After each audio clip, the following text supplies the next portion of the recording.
जो भाव लेकर के, जो विचार लेकर के वह फ्राई कर रहा होता है पनीर, मखाना, कोई भी जो वो काजू पनीर या कोई भी बना रहा होगा, तो वो भाव आपके काजू पनीर में आ जाएगा। और रोटी बनाने, तंदूरी रोटी बनाने वाला भाव यदि कुछ गलत विचार यदि सोच रहा है, तो जब आप रोटी खाओगे ना, तंदूरी रोटी, तो आपको वहाँ पे पता चल जाएगा, उसके सारे भाव आपके भीतर आएंगे। और रात में या दिन में या सुबह में आप उस तरह का स्वप्न देखोगे, उस तरह का कर्म करोगे और उस तरह के भाव अपने चित्त में लाओगे। ठीक है।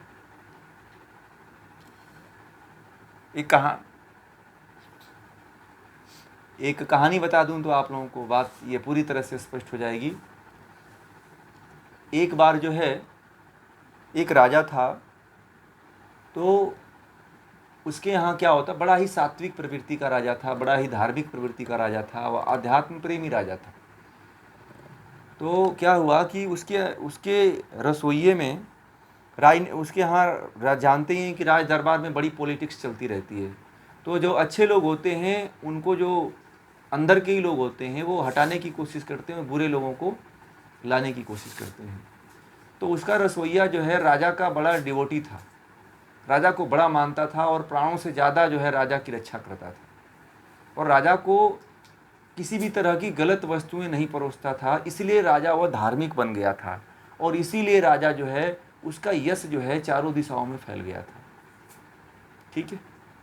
अब क्या हुआ कि उसके मंत्रियों ने साजिश करके जो है उसके रसोइये को किसी तरह से बाहर कर दिया। जो राजा का बड़ा डिवोटी था, बड़ा ही उसका ख्याल रखता था कि किस तरह का खाना देना है, कौन खाना देना है, किस तरह से बनाना है, यह सारी बातों का वह ध्यान रखता था। परंतु उसके मंत्रियों ने जो है, राजा के मंत्रियों ने जो है षड्यंत्र करके जो है राजा से कहलवा करके उसको निकलवा दिया। धीरे धीरे जो है वहाँ पे उन्होंने क्या किया कि एक जो है एक पति पत्नी जो है रसोई, एक ऐसे रसोइयों को लाए जो पति पत्नी दोनों को नियुक्त किया उन्होंने। ठीक है।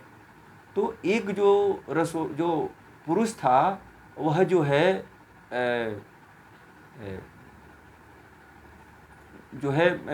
डाकू था।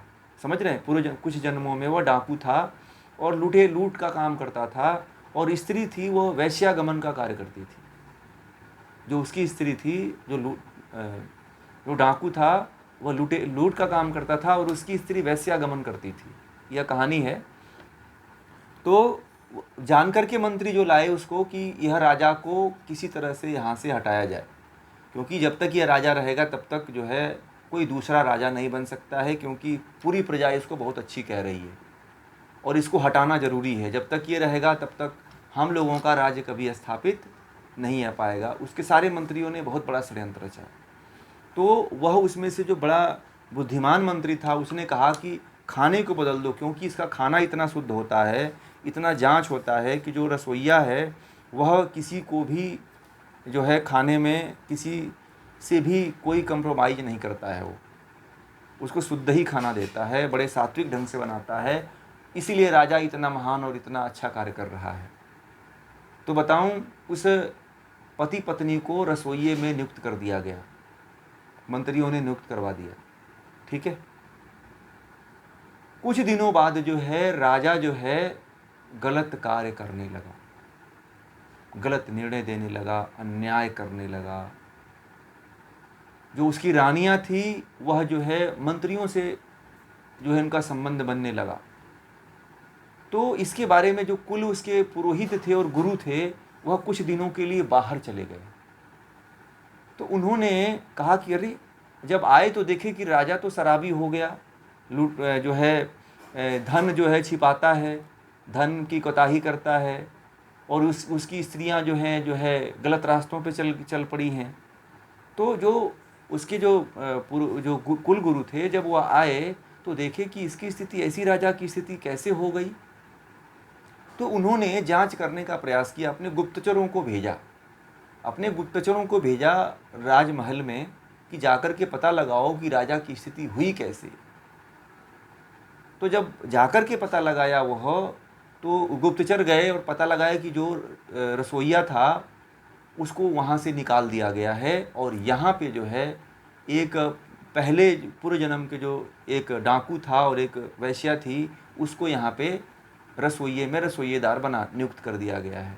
तो संयोग से उसकी जो पुरोहित है, पुरोहित के कुलगुरु के पास जो है उसका जो पुराना जो रसोइया था वह किसी तरह से कुलगुरु के पास पहुंच गया और सारी वृतांत कहने लगा कि मेरे ऊपर षड्यंत्र रच करके इन लोगों ने, इन मंत्रियों ने जो है मुझे राजा के रसोइये के पद से हटवा दिया।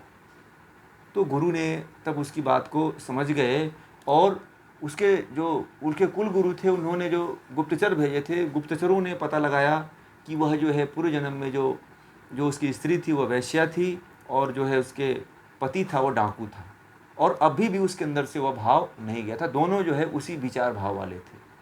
ठीक है। तो वहाँ पे जितने राज परिवार में खाने वाले थे, जो राजा के दरबार में जितने जितने लोगों का खाना बनता था, महाअमात्य हुआ करते थे, अन्य जो सज्जन पुरुष हुआ करते थे, वह सभी की वृत्तियाँ धीरे धीरे चेंज होती चली गई। तो कुलगुरु आए और वह राजा से कहे कि आज तत्काल ही अपने रसोइये को चेंज करो, नहीं तो ये पूरा राज जो है नष्ट हो जाएगा, नहीं तो मैं श्राप दे दूंगा और तुम यहाँ पे नष्ट हो जाओगे। तो राजा डर के मारे जो है उन दोनों रसोइयों को बाहर भगा दिया और पुराने रसोइयों को नियुक्त कर दिया गया, और 10 दिन के, 1 हफ्ते के अंदर जो है पूरा का पूरा राजा का विचार बदल गया, स्त्रियां भी पूरी तरह से बदल गई।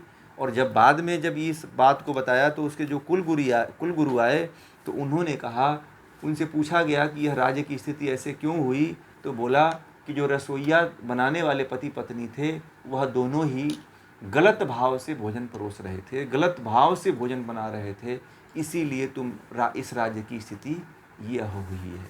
इसीलिए देखा होगा कि जो हमारे साधु संत ऋषि मुनि हैं कभी किसी के हाथों का भोजन नहीं करते हैं, वो देखते हैं। देखिए ये बात नहीं है कि किसी से छूत की बात इसमें नहीं है, ठीक है, परंतु बात ये होती है कि व्यक्ति किस विचारधारा का है, किस तरह का, ठीक है ना। यदि कोई गरीब भी व्यक्ति है, ठीक है, तो यदि वह अच्छे विचार वाला है, अच्छे भाव वाला है, सात्विक विचार वाला है, शरीफ है, गलत नहीं है, तो उस व्यक्ति को नियुक्त किया जा सकता है, चाहे क्यों ना वो एकदम नीचे से नीचे तबके का क्यों ना हो, ठीक है। परंतु यदि कोई व्यक्ति गलत है, गलत कार्य में फंसा हुआ है, गलत कार्य कर रहा है, यदि उसको आप रसोइये में बना दिए तो उसकी वृत्ति वही रहेगी और उसके जितने भाव हैं सब आपके भीतर आएंगे। इसलिए होटलों में जो जाने से पहले, अब तो लोग नहीं मानते हैं इस सब बातों को, परंतु इसका प्रभाव चित्त पे पड़ता है, ठीक है, चाहे आप मानो चाहे नहीं मानो, इसका प्रभाव आपके जीवन में पड़ता है। आपको पता ही नहीं चलेगा कि आपने क्या कर दिया, ठीक है। आप घर में आकर के क्रोधित हो जाते हो, घर में आकर के मारपीट करने लगते हो, तो यह उसी बाहर की वस्तुओं का प्रभाव होता है। और ऐसा इसी के एक ही कहानी नहीं है, महात्मा बुद्ध के शिष्यों के साथ बहुत हुआ था, ठीक है, महावीर के साथ बहुत हुआ था ऐसे, ठीक। तो इसीलिए जो साधु हुआ करते थे वो भिक्षा मांगा करते थे और भिक्षा मांग करके स्वयं बना करके वह भोजन किया करते थे, ठीक है।